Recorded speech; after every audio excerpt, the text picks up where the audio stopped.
How to delete photos from Google Photos without deleting from phone. If you're struggling to find out how to do that, this video is right for you. What you have to first do is go on in your browser. I am going on Google. Now go and type for googlephotos.com.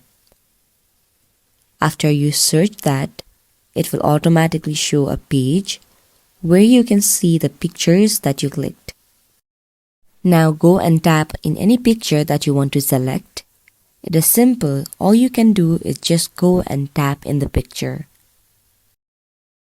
Now here there are many options in which you have to tap in trash icon, which is on your top right corner of your screen.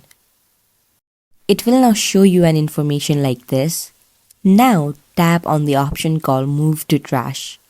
Once you do this, your pictures will automatically be deleted from Google Photos, but it will not be deleted from your phone.